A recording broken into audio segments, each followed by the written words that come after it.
Tonight, in our coverage, a CBC News Network host stops a grieving Palestinian guests from using the word genocide to describe Israeli atrocities. Assalamu alaikum and good evening. This is Muslim News Canada on Muslim Network TV. I'm Alia Batul. Canadian Prime Minister Justin Trudeau has promised a robust response if U.S. President Donald Trump enforces a 25% tariff on Canadian goods. Trudeau is warning Canada is prepared to impose tariffs on $110 billion worth of U.S. goods or an oil export ban. He is urging Canadians to support local products and promises government aid to mitigate the economic impact. Opposition leaders are divided on the strategy, with some urging diplomacy over retaliation.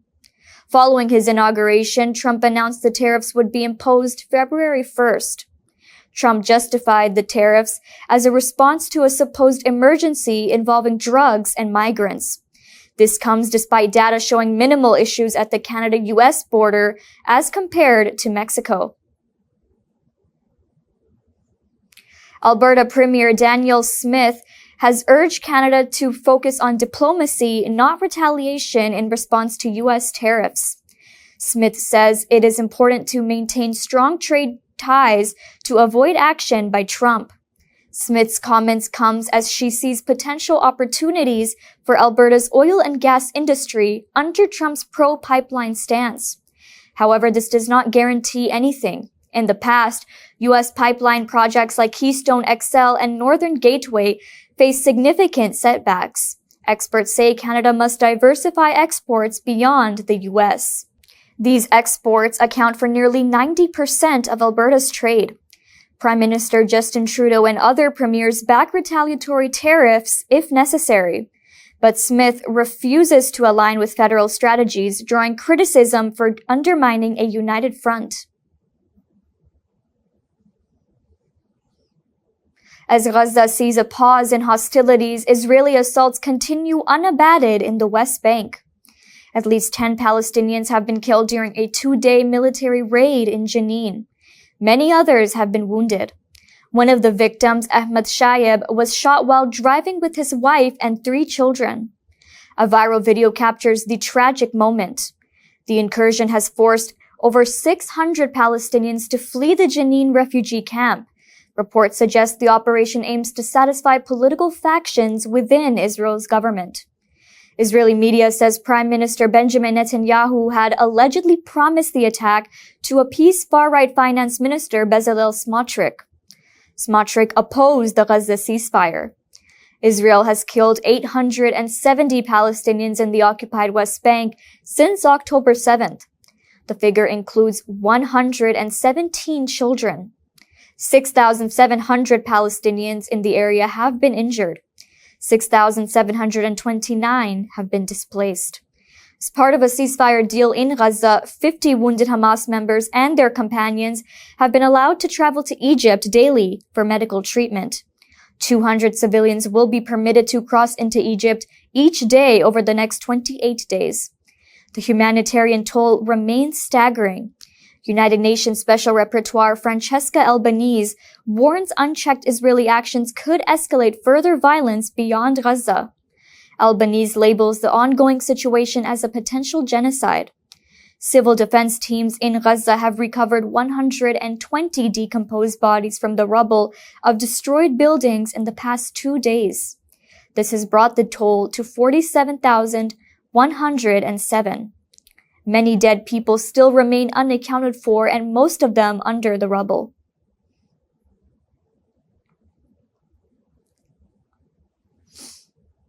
President Trump's nominee for United Nations ambassador defends Israel's biblical right to the West Bank. During the Senate confirmation hearing, Elise Stefanik vowed to block U.S. funds to the United Nations agency supporting Palestinian refugees. Stefanik cited Trump's-era legislation that banned such funding this year. She has also pledged to uphold Trump's America First agenda and counter China's influence in the global body. When asked if she supports Palestinian self-determination, Stefanik avoided a direct response. She instead blamed what she called terrorist leaders for the plight of Palestinians. Stefanik's remarks highlight a stark policy shift from the Biden administration, which opposed Israeli settlements as illegal under international law. Her stance aligns with far-right Israeli leaders. It signals a return to Trump's pro-Israel policies, including supporting settlement expansion. Stefanik is a staunch Trump ally. She has also defended Israel against genocide allegations. Instead, she calls Israel a beacon of human rights.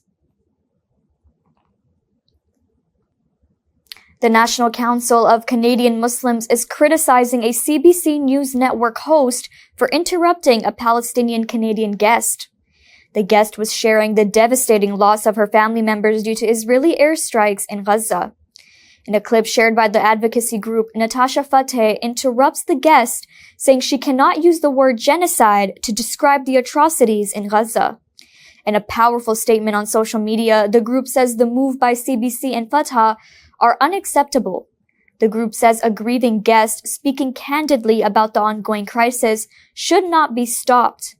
The group says numerous international human rights organizations, including Amnesty International and Human Rights Watch, have described the mass casualties in Gaza as genocide or plausible genocide. The organization says CBC has no right to block such expressions, particularly when international bodies echo the severity of the situation. The council further criticizes CBC's actions as a disservice to free speech and a betrayal of those suffering in Gaza. The group is calling on Canadians to voice their disappointment by contacting the CBC's ombudsman. They are urging accountability for this sad and disgraceful episode. Toronto police have made their largest ever cocaine bust, seizing $83 million worth of the drug. The investigation, named Project Castillo, spanned months, targeting a violent Mexican cartel. Authorities have confiscated 835 kilograms of cocaine and arrested 6 people.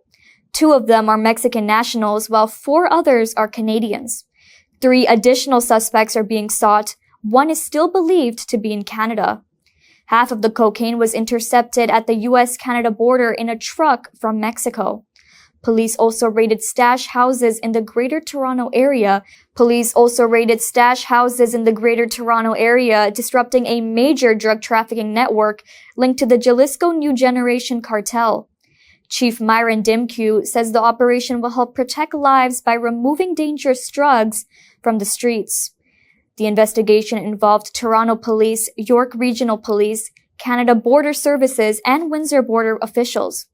Officials believe the bust has dealt a significant blow to the cartel's Canadian operations.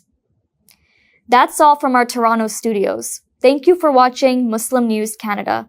We are a community channel dedicated to bringing you stories you can trust. Please like, share, and subscribe to our content. You can also comment to let us know what you think of our coverage. You can donate now by visiting muslimnetworktv/donate.